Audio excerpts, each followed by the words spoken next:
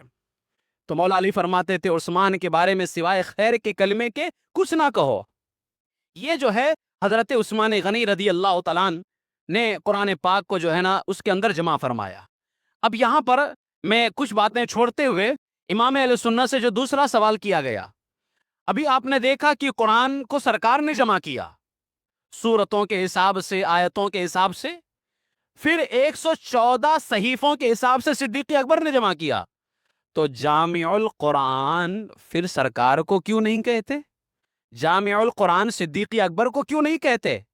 یہ لقب عثمان کا کیوں ہے؟ سرکار اعلی حضرت سے پوچھا گیا عثمان غنی کو جامع قرآن مجود کس وجہ سے کہتے ہیں؟ یہ سوال تھا۔ اعلی حضرت فرماتے ہیں، اب جواب دیتے ہیں امام اہل سنت اعلی حضرت علیہ الرحمہ کا یہ جواب سن لیجئے۔ اس جواب کے اندر آپ کو ایک بہت اہم بات کا پتہ چلے گا۔ وہ لغت کون سی تھی جو لوگ اور پڑھا کرتے تھے اور آج ہم کون سی پڑھتے ہیں؟ اعلی حضرت سب سے پہلے فرماتے ہیں سنو، قرآن عظیم کا حقیقی جامع اللہ ہے۔ حقیقی جمع کرنے والا کون؟ اللہ تبارک و تعالیٰ۔ قرآن میں اللہ فرماتا ان علینا جمعہ و قرآن، پھر فرماتے ہیں جامع حقیقی کے یعنی اللہ کے مظہر اول و اتم و اکمل حضور صلی اللہ علیہ وسلم ہوئے کہ حضور نے سورتوں کے حساب سے، آیتوں کے حساب سے قرآن کو جمع کیا۔ اعلیٰ فرماتے ہیں آیات قرآنیہ اسی ترتیب کے ساتھ آج مسلمانوں کے ہاتھ میں ہے جس ترتیب کے ساتھ لوح محفوظ کے اندر ہے، اسی ترتیب کے ساتھ ہے۔ قرآن عظیم 23 برس میں تھوڑا تھوڑا کر کے نازل ہوتا رہا۔ حضور علیہ الصلوۃ والسلام ہر بار ارشاد فرماتے یہ آیتیں فلاں سورت کی ہیں، فلاں آیت کے بعد فلاں آیت سے پہلے رکھی جائیں، بار بار سرکار ارشاد فرماتے۔ اعلیٰ فرماتے ہیں اسی طرح سورہ قرآنیہ جو ہیں منظم ہوتی چلی گئیں، سجتی چلی گئیں، سرکار جمع کرتے رہے، اور حضور صلی اللہ تعالیٰ علیہ وسلم پھر حضور سے سن کر صحابہ اسی ترتیب پر اسے نمازوں میں، تلاوتوں میں پڑھتے رہے۔ صحابہ کرام کیسے پڑھتے تھے ترتیب کے ساتھ، جبکہ ترتیب سے کہیں پر یعنی وہ ہے ترتیب لیکن ایک جگہ جمع نہیں ہے، لیکن صحابہ اسی ترتیب سے پڑھتے تھے جیسے سرکار لکھوایا کرتے تھے۔ قرآن عظیم صرف ایک واحد لغت قریش پر نازل ہوا۔ عرب میں مختلف قبیلے، ان کے لہجے آپس میں الگ الگ تھے۔ علامات مضارع کو قریش مفتوح رکھتے تھے۔ بعض قبیلے الف تا نون، یہ 3 حروف ہے نا، الف تا نون حروف تہجی، ان کو مکسور پڑھتے تھے۔ نون جیسے نعبدو، تو نعبدو کو کچھ قبیلے والے پڑھتے تھے نعبدو، مکسور پڑھتے تھے۔ سرکار نے فرما دیا تھا پڑھ سکتے ہو، معنی میں اختلاف کچھ بھی نہیں تھا۔ نستعین پڑھتے تھے نستعین۔ الف تا اور نون، جہاں جہاں الف تا نون آئے تو کچھ قبیلے والے اس کو زیر پڑھتے تھے، جیسے ہم لوگ نعبدو نستعین کو پڑھتے نا، نعبدو نستعین، یہ قریش کی زبان ہے۔ اور کچھ قبیلے والوں کو سرکار نے اجازت دی تھی کہ تم نعبدو پڑھو، نستعین پڑھو۔ یہ میں بتانا چاہ رہا تھا آپ سے۔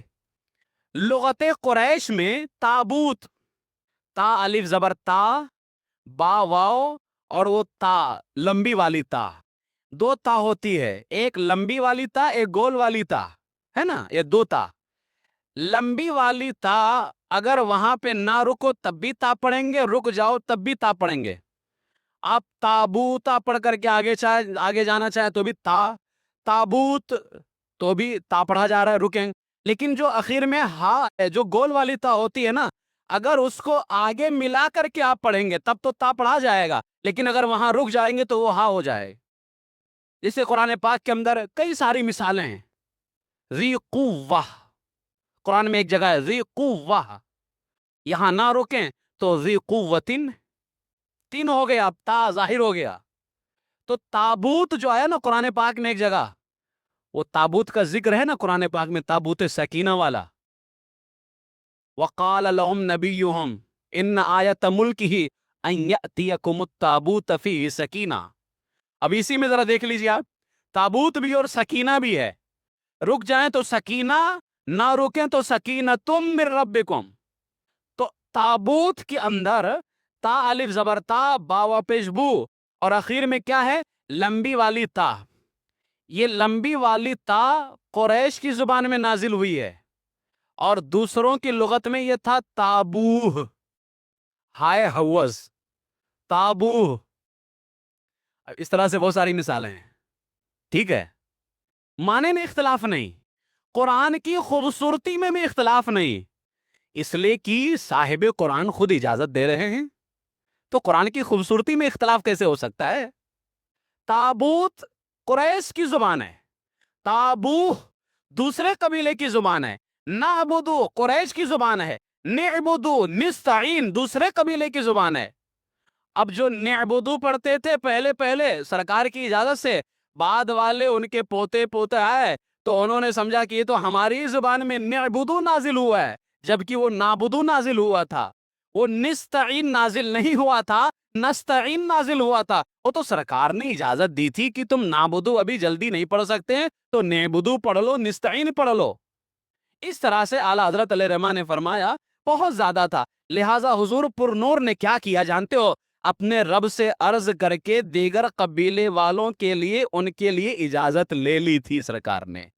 اے میرے مولا تو اجازت دے دے کہ وہ اپنی زبان میں پڑھ لیں. جبریل امین ہر رمضان مبارک میں جس قدر قرآن عظیم اب تک اتر چکا ہوتا، سرکار کے ساتھ اس کا دور کرتے، جو الحمدللہ سنت ابھی تک ہم مسجدوں میں باقی ہے نا. اہل سنت کی مسجدوں میں ابھی بھی رمضان میں پورا قرآن پڑھا جاتا ہے. سرکار بھی دور فرمایا کرتے تھے. سال اخیر میں، یعنی جو سرکار کی زندگی کا آخری سال تھا، حامل وحی علیہ السلام حضرت جبریل نے دوبارہ جب آ کر کے پڑھا نا، تو ہر سال رمضان میں اور لغتوں کے حساب سے بھی سرکار دور فرمایا کرتے تھے.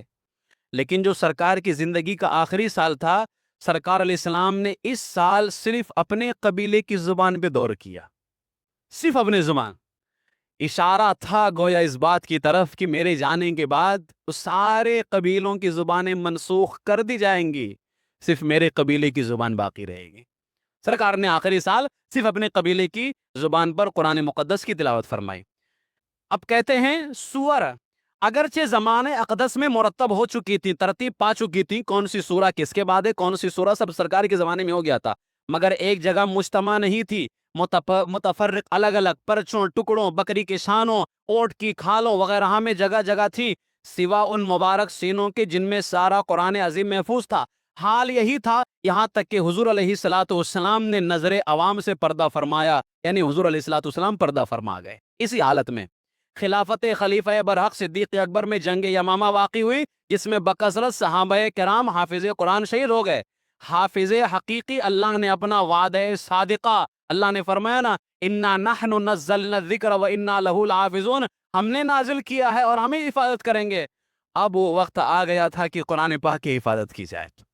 سرکار کے زمانے تک تو باقی رہا، لیکن جب صدیق اکبر کے زمانے میں صحابہ شہید ہونے لگے تو اللہ فرماتے اس کو پورا کرنے کے لیے اللہ تعالیٰ نے فاروق اعظم کے دل میں بات ڈال دی. فاروق اعظم نے بارگاہ صدیقی میں عرض کی کہ جنگ یمامہ میں حافظ صحابہ شہید ہوئے، اور میں ڈرتا ہوں کہ یہ قرآن الگ الگ رہا اور حفاظ صحابہ شہید ہوتے گئے تو بہت سارا قرآن مسلمانوں کے ہاتھوں سے چلا جائے گا. میری رائے ہے کہ قرآن پاک کو جمع فرمائیں. صدیق اکبر نے شروع میں کہا کہ جو سرکار نے نہیں کیا ہم کیسے کریں. فاروق اعظم نے کہا اگرچہ حضور نے نہیں کیا مگر اللہ کی قسم بھلائی والا کام ہے، یہ امت کے لیے آسانی ہے، اور سرکار فرماتے میری امت پہ آسانی کرو، یہ امت کے لیے آسانی ہے. بالآخر وہ رائے صدیق اکبر نے قبول کر ہی لیا صدیق اکبر نے، اور زید بن ثابت انصاری کو بلا کر کے فرمان خلافت کا فرمان نسبت جمع کتاب اللہ صادر فرما دیا. خلافت کا فرمان کیا تھا؟ اللہ کے کلام کو کتنا بڑا فرمان، کوئی معمولی فرمان نہیں ہے، چیک نہیں ہے، یہ قرآن کو جمع کرنے کا فرمان تھا. اور کس کی خلافت؟ صدیق اکبر کی خلافت. زید بن ثابت کو بھی وہی شبہ ہوا کیسے جمع کریں گے، جو سرکار نے نہیں کیا. تو صدیق اکبر نے ان کو وہی جواب دیا جو فاروق اعظم نے صدیق اکبر سے فرمایا تھا کہ زید بن ثابت کیا ہوا، اچھا کام ہے. اعلیٰ حضرت علیہ رحمت و رضوان فرماتے ہیں یہاں تک تو یہ بات ثابت ہو گئی کہ وہابیوں کا جو آدھا دین ہے وہ سارا کا سارا گر گیا، کہ وہابی بات بات میں کہتے ہیں سرکار کے زمانے میں نہیں تھا، سرکار نے کیا کیا؟ تو اب بتاؤ سرکار نے قرآن جمع کیا کیا؟ تو تم جاؤ ان ہڈیوں کو تلاش کرو جن میں سرکار نے لکھوایا تھا، اونٹوں کی کھال تلاش کرو جہاں سرکار نے لکھوایا تھا، اس میں بالکل نہ پڑھنا، کیونکہ یہ سرکار کے زمانے میں ہوا ہی نہیں تھا، اس میں بالکل نہ پڑھنا۔ اعلیٰ فرماتے اتنی بات سے تو جو ہے وہابیت کا دار و مدار جس پر تھا وہ سب ختم ہو گیا، ڈھا گیا۔ والحمدللہ سور قرآنیہ یعنی قرآن کی صورتیں اگرچہ الگ الگ مواقع سے ایک مجموعہ میں مجتمع ہو گئی تھی، یعنی قرآن کی صورتیں الگ الگ جگہوں پر تھی، اور وہ مجموعہ صدیق اکبر پھر فاروق اعظم پھر ام المومنین کے پاس میں تھا۔ اب آخری گفتگو یہ ہے کہ وہ صورتیں تو امی جان کے پاس میں تھی، 114 جگہوں پر 114 صورتیں، 3 کام باقی تھے، وہ 3 کام عثمان غنی نے کیا، اسی لیے ان کو جامع القرآن کہتے ہیں۔ وہ 3 کام بہت اہم تھے۔ پہلا کام تھا ان تمام صحیفوں کو جو صدیق اکبر نے بنایا تھا ایک جگہ جمع کرنا۔ یہ کس نے کیا؟ حضرت عثمان غنی رضی اللہ تعالیٰ۔ دوسرا کام، وہ جو حضرت عثمان غنی نے جمع کیا تھا تو کیا صرف مدینے میں رہے گا تو پوری دنیا میں پہنچ جائے گا؟ حضرت عثمان غنی نے کیا کیا؟ اس کے 7 نسخے تیار کروائے، 7 اسلامی بڑے بڑے ملکوں کے اندر اس نسخے کو بھیجا، آپ نے اس کو بھیجا۔ یہ دوسرا کام کیا حضرت عثمان غنی نے۔ حضرت صدیق اکبر نے 114 صورتوں کو جمع تو کر دیا تھا لیکن بھیجا نہیں تھا۔ حضرت عثمان غنی نے ان 114 کو ایک جگہ جمع بھی کیا جیسے آج جمع ہے، پھر ان کو الگ الگ اسلامی ملکوں کے اندر بھیجا، یہ دوسرا کام۔ اور تیسرا کام یہ کیا جس کی بنیاد پر امت قرآن کے بارے میں ہی لڑ جاتی تھی، قرآن کے بارے میں ہی امت لڑ پڑتی، کیونکہ الگ الگ زبانوں میں لوگ پڑھ رہے تھے، اور قرآن کس کی زبان میں نازل ہوا؟ قریش کی قبیلے کی زبان کے اندر قرآن نازل ہوا۔ تو عثمان غنی رضی اللہ تعالیٰ عنہ نے کیا کیا؟ ان تمام زبانوں کو منع کر دیا، بند کروا دیا، اور فرمایا کہ اب امت صرف اور صرف قریش کی زبان کے اندر تلاوت قرآن کرے گی۔ حضرت سرکار امام اہل سنت اعلیٰ فرماتے ہیں یہ تینوں کام اللہ نے اپنے تیسرے بندے امیر المومنین جامع القرآن ذی النورین عثمان سے لیا، اور قرآن عظیم کا جمع کرنا جو اللہ نے کہا کہ میں حفاظت کروں گا، میں جمع کروں گا، یہ جمع کرنا قرآن کا اسی جناب سے پورا ہوا ہے، اس لیے اس جناب کو جامع القرآن کہتے ہیں۔ یہ ہے وہ پوری تاریخ اور پوری داستان ہمارے رب کے کلام کی۔ پھر اس وقت جو ہے چمڑوں پر لکھا گیا پورا ایک جگہ، جیسے جیسے آگے پرنٹنگ اور معاملات آگے بڑھتے رہے اور دنیا آگے بڑھتی رہی، پھر آج ہمارے سامنے رکھا ہوا ہے۔ یہ ایسے ہی نہیں لکھا گیا تھا، یہ یہاں وہاں تختینوں پر پتھروں پر ایسے لکھا گیا تھا۔ اسی لیے جب اعلیٰ حضرت سے پوچھا گیا کہ قرآن افضل ہے یا سرکار افضل ہیں، ابھی مثال کے طور پر ابھی میں یہاں سے قرآن پاک اٹھاؤں تو بھائی اس پہ کاغذ بھی تو ہے، یہ کاغذ ہی تو ہے، اور اگر انہی آیتوں کو میں کسی چمڑے کے اس پہ لکھ دوں تو میں کہوں گا قرآن ہے، لیکن ساتھ میں چمڑا بھی تو ہے نا۔ تو اعلیٰ حضرت علیہ رحمہ سے پہلے کسی نے علامہ شامی سے یہ مسئلہ پوچھا گیا تھا فتاوی شامی کے اندر، تو علامہ شامی نے کہا کہ اس مسئلے میں ہم خاموش ہیں۔ جد الممتار میں اعلیٰ حضرت سے پوچھا گیا تو اعلیٰ حضرت نے فرمایا ہمیں خاموش رہنے کی ضرورت نہیں ہے، اللہ کے فضل سے مسئلہ بالکل واضح ہے، مسئلہ بالکل واضح ہے۔ اعلیٰ حضرت فرماتے ہیں وہ جو قرآن ہے جو نازل ہوا، جس کو جبریل لے کر کے آئے، تو جبریل لے کر کے آئے، سرکار نے کہاں لکھوایا؟ کھجور کی شاخ پہ۔ کھجور کی شاخ لے کر کے آئے جبریل؟ نہیں نا، وہ تو کلام الہی، اللہ کا کلام، اللہ کی بات، وہ لے کر کے آئے۔ سرکار نے کہاں لکھوایا؟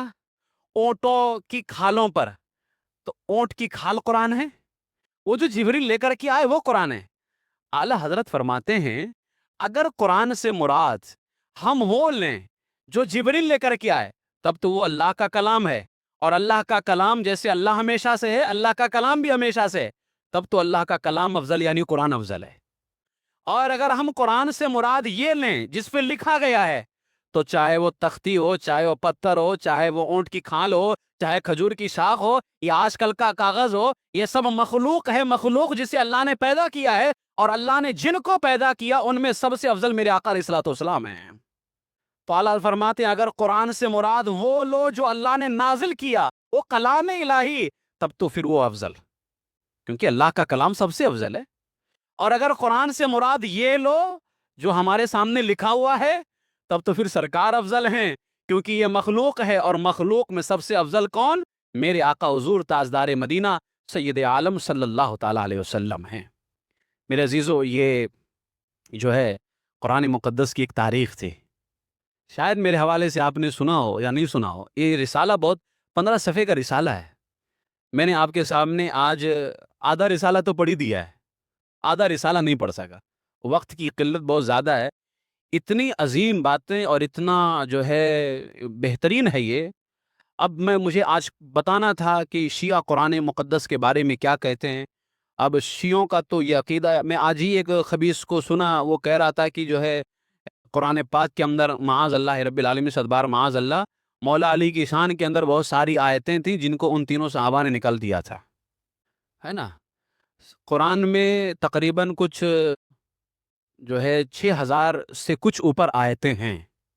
ایک شیعہ نے کہا کہ قرآن میں 70,000 آیتیں تھیں اہل بیت کی شان میں، امیر المومنین مولا علی کی شان کے اندر، تینوں صحابہ نے اس کو نکلوا دیا۔ اب وہ میرے پاس میں یہ دو میں نے نکال کے رکھا تھا، اسی لیے میں نے نکال کے رکھا تھا کہ ان مردودوں کے بارے میں ان کی حقیقت واضح کروں گا کہ یہ خبیث اللہ کے بارے میں کیا کہتے ہیں۔ اللہ کبھی جھوٹ بھی بولتا ہے اور غلطی بھی کرتا ہے۔ یہ ان کی کتاب ہے اصول کافی، جلد 1 صفحہ 328 پر۔ اب مجھے بتاؤ، جب اللہ ہی جھوٹ بولے گا تو قرآن تو اللہ ہی کا کلام ہے نا، تو شیعوں کے ہاں قرآن برابر رہا؟ یہ ان کے عقیدے ہیں اللہ تبارک و تعالیٰ کے بارے میں۔ اور احسن المقال کے اندر شیعوں کا ایک مصنف ہے، اس نے لکھا کہ امام مہدی جب آئیں گے تو اصلی قرآن لے کر کے آئیں گے۔ تو ابھی تک کہ امت کون سا قرآن پڑھے؟ غلط۔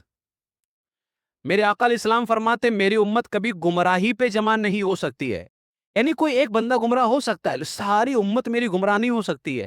جیسے مجھ سے پہلے نبیوں کی امتیں گمراہ ہو گئیں، بتایا جب سرکار کی امت ایک گمراہی پہ جمع نہیں ہو سکتی تو غلط قرآن پہ جمع ہو جائے گی؟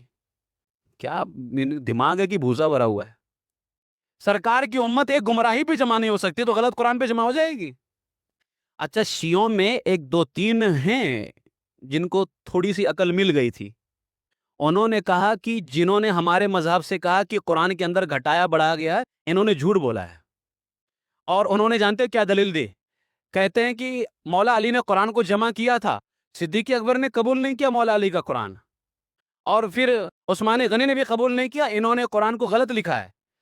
تو جن شیعہ کے علماء نے یہ کہا کہ یہ جھوٹ بولتے ہیں ہمارے مذہب کے شیعہ، قرآن میں کچھ گھٹایا بڑھایا نہیں کیا ہے، انہوں نے دلیل یہ دی کہ اگر تم کہتے ہو کہ ان تینوں نے قرآن کو قبول نہیں کیا تھا، مولا علی نے جمع کیا تھا، تو مولا علی کو جب خلیفہ بنے تو اپنا والا قرآن پڑھنا چاہیے تھا، عثمان والا قرآن کیوں پڑھتے رہے ہو؟ مولا علی کو اپنا والا قرآن کیوں نہیں پڑھنا چاہیے تھا؟ حضرت مولا علی وہی قرآن پڑھتے رہے، حضرت امام حسن وہی قرآن پڑھتے رہے، میرے امام نیزے پہ چڑھ کر کے وہی قرآن پڑھتے رہے جو عثمان نے جمع کیا تھا۔ تو وہ شیعہ کے 2 3 ہیں جن کا ذکر اعلیٰ حضرت نے بھی کیا ہے فتاوی زویہ شریف کے اندر، وہ بہت ساری باتیں تھیں اس کے اندر۔ تو انہوں نے کہا، اس بات کو پکڑ لیا انہوں نے، کتنی بیوقوفی کی بات ہے کہ اگر مولا علی نے قرآن کو جمع کیا تھا تو مولا علی خلیفہ تو بنے نا عثمان کے جانے کے بعد، بھائی اب کسی کا ڈر کیا؟ اب تو مسئلہ ہی نہیں ہے کہ صدیق قبول کریں گے نہیں کریں گے، وہ عمر فاروق میرا جمع ہوا قرآن لیں گے یا نہیں لیں گے۔ اب مولا علی کے پاس میں اگر اصلی والا قرآن تھا ان کا جمع کیا ہوا تو مولا علی کو پھر اس کو لانچ کرنا چاہیے تھا، اس کو نافذ کرنا چاہیے تھا، اس کو بلانا چاہیے تھا۔ لیکن میرے آقا مولا کائنات مولا علی مشکل کشا شیر خدا کرم اللہ تعالی وجہ الکریم، اس عظیم ذات کا نام ہے جنہوں نے عثمان غنی کے بارے میں فرمایا عثمان کے بارے میں سوائے بھلائی کے کوئی بات نہ کرو۔ اللہ تبارک و تعالیٰ نے عثمان سے وہ کام لیا ہے کہ عثمان نے امت کو جھگڑنے سے، امت کے اندر فتنہ پڑنے سے محفوظ کر لیا، اور پوری امت کو عثمان نے ایک زبان پر جمع کر دیا ہے، ایک زبان پہ جمع ہوا۔ مولا علی جانتے تھے کہ عثمان نے جو جمع کیا ہے یہ صحیح جمع کیا ہے، لیکن یہ مردود ہے۔ اس طرح سے یہ میرے پاس ایک کتاب ہے شیعہ فرقہ، ان کی پہچان اور ان کے عقائد۔ ہمارے احباب میں سے ہمارے مقتدیوں میں سے ایک جن ہیں، انہوں نے میرے پاس ایک دن ایک ویڈیو بھیجی تھی. وہ حیدرآباد کا ایک بندہ ہے، اور اس سے پوچھا گیا کہ شیعہ سنی ایک ہیں؟ اس نے کہا سارے مسلمان ایک ہیں. معاذ اللہ، صدبار معاذ اللہ رب العالمین. میں آپ کو اگر صرف اللہ کے بارے میں ان خبیثوں کا جو عقیدہ ہے کہ اللہ تعالیٰ کبھی کبھی جھوٹ بولتا ہے، کیا معاذ اللہ آپ یقین کر سکتے ہیں ایسا شخص مسلمان ہوگا؟ ان کی کتابوں کا حوالہ موجود ہے، ان کی کتابوں کا حوالہ موجود ہے باقاعدہ. اور تذکرۃ الائمہ میں ملا باقر مجلسی نے لکھا کہ اللہ نے جبریل کو قرآن دے کر کے علی کے پاس بھیجا تھا، غلطی سے محمد کے پاس چلے گئے ہو. یہ میں رکھا ہوں، آپ دیکھ سکتے ہیں. اصل کتاب بھی فقیر آپ کو دکھائے گا. میرے عزیزو، ہم فتنے کی بات نہیں کرتے ہیں، یہ درد ہے، یقین جانیے یہ درد ہے، ورنہ آرام کرنے کی ہمیں بھی ضرورت ہے. لوگ ہم کو کہتے ہیں فتنہ پھیلانے والا. جو بندہ اس طرح کی باتیں لکھیں، اور معاذ اللہ یہاں تک کہ یہ وسیلہ انبیاء جلد 2 صفحہ 109 پر مطبوعہ جعفریہ سے چھپا ہوا یہ ہے، حضرت علی قرآن سے افضل ہے معاذ اللہ رب العالمین. یہ آپ کو دیا جا رہا ہے. ہم آپ سے کہتے ہیں عقیدہ اہل سنت، جو بندہ آپ کو غلط دے رہا ہے آپ کے نزدیک وہ صحیح ہو گیا، جو بندہ آپ کو صحیح دے اور قرآن کا اہل سنت کا عقیدہ بتائے وہ آپ کے نزدیک غلط ہوتا ہے، وہ آپ کے نزدیک فتنہ پھیلانے والا ہوتا ہے. یہ معاذ اللہ رب العالمین انہوں نے اس طرح سے جو ہے گستاخی کی ہے.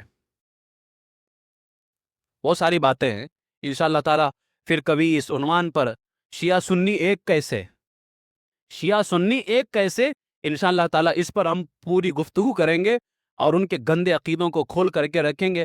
اصل میں جو ہے جگہ بھی تھوڑا مختصر ہم لوگوں کے پاس رہتی ہے، ورنہ ارادہ یہ ہے کہ ان کی کتابیں، اب یہ کتابیں جو ہے نا ہم وہاں سے نکال کر کے اب نیٹ سے کتنا نکالے گا آدمی، اب پوری کتاب تو پرنٹ ہم کرا نہیں سکتے ہیں، اور پرنٹ کرائیں گے بھی تو ایک صفحے کا اسکرین شاٹ لے کر کے نکلواتے ہیں. ارادہ یہ ہے کہ ان کی کتابیں منگوا کر کے باقاعدہ اور اس کو انڈر لائن کر کے پھر آپ کے سامنے دکھا کر کے بولا جائے کہ دیکھ لو. بس میرے عزیزو اتنی ہی گزارش کروں گا، اہل سنت و جماعت کا دامن کبھی مت چھوڑنا، کبھی مت چھوڑنا اہل سنت و جماعت کا دامن.